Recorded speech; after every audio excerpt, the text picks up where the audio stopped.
prominent members of the Committee on the Present Danger of China, a man whose service in the uniform of the United States Marine Corps, as well as a foreign service officer, and also his life experience in business in the Far East, has made him a real utility infielder in terms of understanding both what the Chinese are up to and the implications of events like those we're discussing today for the threat we face from the Chinese Communist Party. He's the author of a book entitled When China Attacks, A Warning to the West.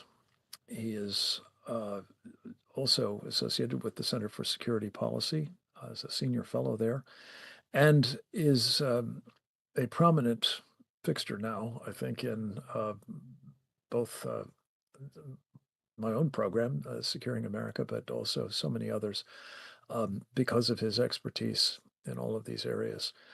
His name is Colonel Grant Newsom, United States Marine Corps retired. And we've asked the Colonel to talk about whether the enabling of more endless war in the Middle East will translate into a shooting war in the Pacific. He's joining us by video as well. Let's go to that now. One thing that really strikes me is that there's a tendency to package this latest operation as a nice sort of wrapping of a bow on a problem with Iran. And, you know, we got a 12-day war and problem solved. Now we're going to talk. The Iranians are going to roll over and, well, we're taking care of that. We're the great peacemakers. I'm not so sure. Mr. Trump is the president, not me. And that matters. But if he asked me, I would have told him I think he stopped it a little too soon. We've seen this before. You remember George Bush stopping the Iraq war when he had the Iraqis on the run. Saddam Hussein had the plane on the tarmac actually sort of fired up, ready to leave. Another 24, 48 hours, and you would have brought down that regime. Instead, he tied it up, ended it prematurely with a 72-hour war. Sounded great. And the excuse they used was, well, that's all we were authorized to do by the UN resolutions, was to get Iraq out of Kuwait. That's all we could do. Well, no, you could have done a lot more than that. So everything that has come of that, think of it, Al-Qaeda, Afghanistan, Iraq, thank you very much. That's what comes of trying to get out on the cheap. A little more effort would have saved us God knows how much heartache, and really put America in a position where I'm not so sure that, you know, our position, our prospects are as bright as they otherwise would have been. And that's just one example. George W. Bush did something similar with Iraq. You save. There's that old commercial: you can pay me now or you can pay me later. And that's what we did. We tried to get out of this on the cheap, tried to look good, but keep in mind the nature of that Persian regime, the Iranian regime. These are the guys that tortured CIA station chief Bill Buckley, videotaped it, and sent the videos back to the Americans. They have not changed. That is who they are. And there's no talking these people out of things. There's no deal to offer them. I think they just pulled back too fast. They should have hit every Revolutionary Guard target in the country for as long as it took to humiliate these people, to finish them off. In this part of the world, unless you have your opponent roasting over a spit, don't think you've won. By our standards, we might have, and if someone did that to us, we probably would, but not there.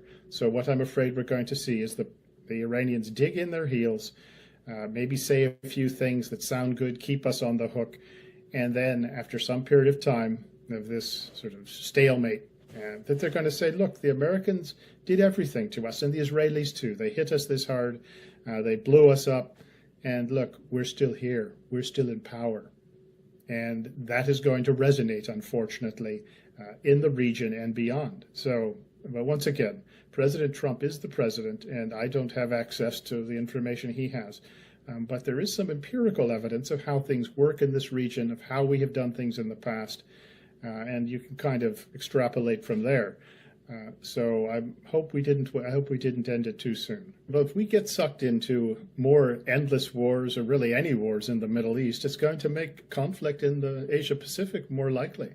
America only has so many resources, so many ships, aircraft to deploy. It's a lot less than it was in the early 80s, and a lot of us who were around then remember how well we handled things there. And the rest of the world forget that our Navy was at least twice as big as it is now. So we just don't have the stuff. We are stretched. I don't think we are able to handle two major theater wars at once. Additionally, there's something about political bandwidth, which an administration can only handle so many troubles at once.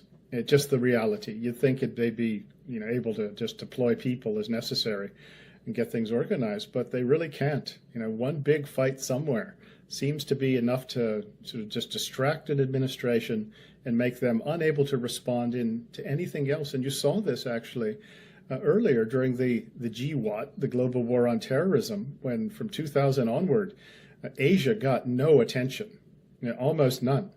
And you would think that, well, we still had enough forces out there, we would do what was necessary, but no, you had to be there to see it. And this was like a tertiary theater.